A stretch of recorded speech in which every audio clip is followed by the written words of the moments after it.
Se acercaban los tiempos oscuros, los tiempos de la crueldad, los tiempos de la traición. En 1298, Eduardo I ha regresado de Francia. Está muy enojado con lo que está ocurriendo, porque además, por si fuera poco, la osadía de William Wallace ha llegado a tal extremo que ha sido capaz de tomar la ciudad más importante del norte de Inglaterra, la ciudad de York.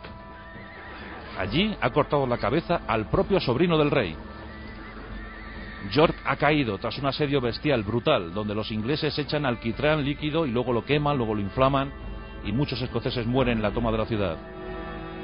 Pero desde York se organizaban muchas operaciones hacia Escocia, y eso lo sabía William Wallace.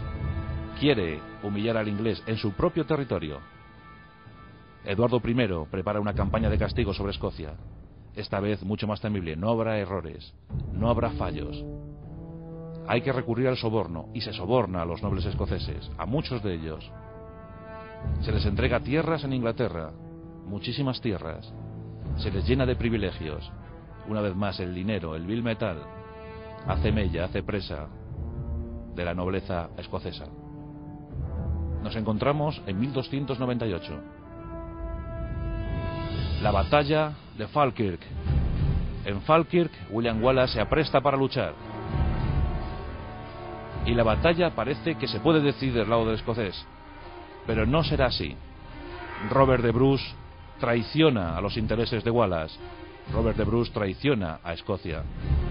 Muchos nobles siguen a Robert de Bruce, pensando que jamás podrían vencer a los ingleses, pensando que aquella guerra era estéril, era inútil, que era mejor la diplomacia, era mejor negociar.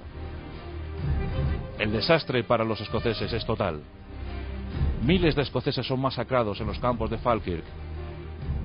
William Wallace está a punto de caer. No le queda nada, no le queda nadie. Sus amigos están desperdigados. ¿Qué ocurrirá? ¿Qué pasará?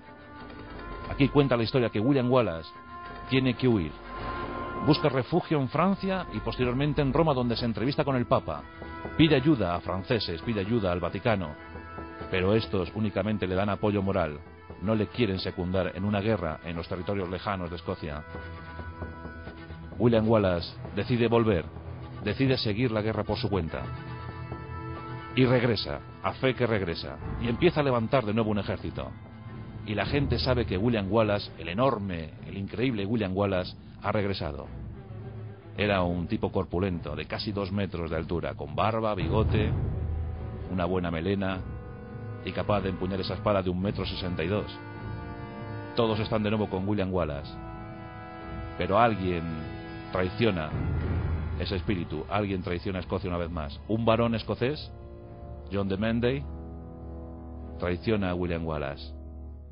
Y en una encerrona donde al parecer iban a pactar acuerdos para la unión de todos los nobles escoceses, William Wallace cae en una encerrona, cae víctima de los ingleses. Era el año de 1305. Tenía 33 años. Estamos en Londres, en la Torre de Londres, esperando un cierto final. Eduardo I se lo quería quitar de en medio. No iba a consentir que aquel irredento escocés siguiera hostigando sus intereses y sus tropas. Le va a ocasionar la muerte más cruel de la época: arrastrado, colgado y despedazado. Esa era la trilogía terrible, la trilogía mortal a la que se sometía a cualquier reo que no fuera del agrado del rey. A William Wallace le acusan de traidor, pero él reniega de esa condición.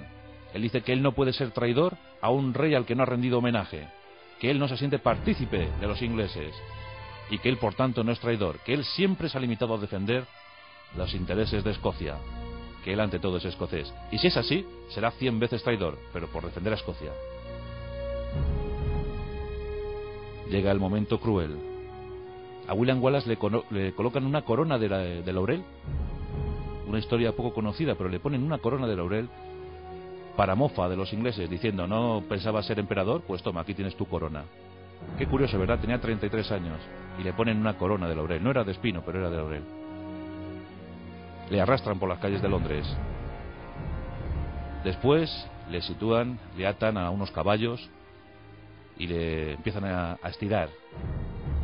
Los los miembros, podéis imaginar qué situación de elongamiento, los huesos empiezan a crujir, al fin le abren el estómago, los intestinos caen, y cuando le piden que diga clemencia para darle una muerte rápida, lo único que acierta a decir William Wallace desde el fondo de su corazón y pensando en su amada es: libertad, libertad, libertad.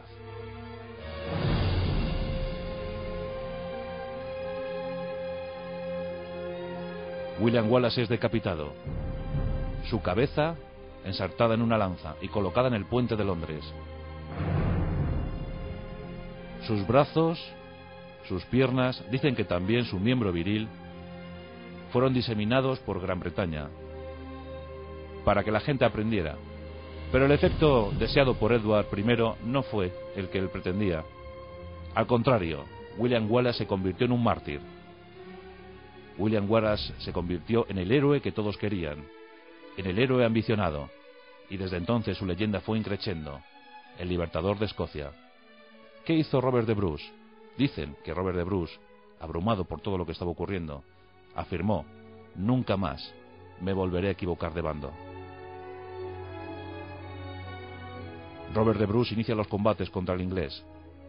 En esos tiempos Eduardo I ya está muy aquejado, está podrido por dentro, está muriendo. Eduardo II se apresta para asumir su trono.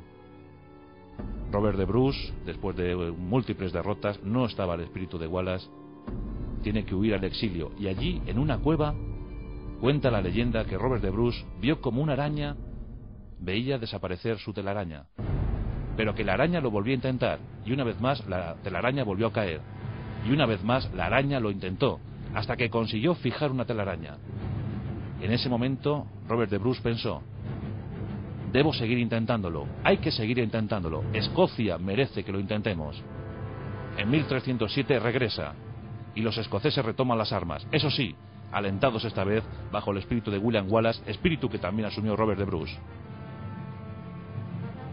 Y en 1314, en los campos de Bannockburn, por fin, los escoceses en inferioridad numérica, pero acometiendo como nadie, en número de 6.000, vencieron y derrotaron a un ejército inglés de más de 20.000.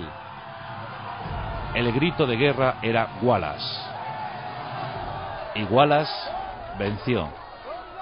Y en 1314, en Bannockburn, los escoceses ganaron su libertad.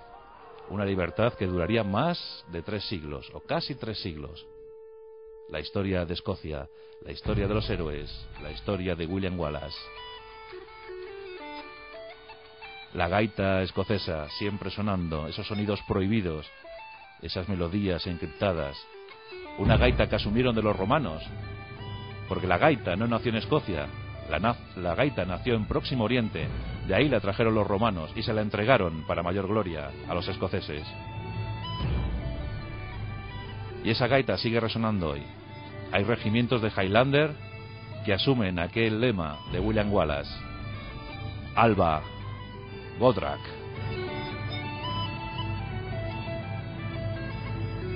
En Onda Cero, La Rosa de los Vientos. Juan Antonio Cebrián.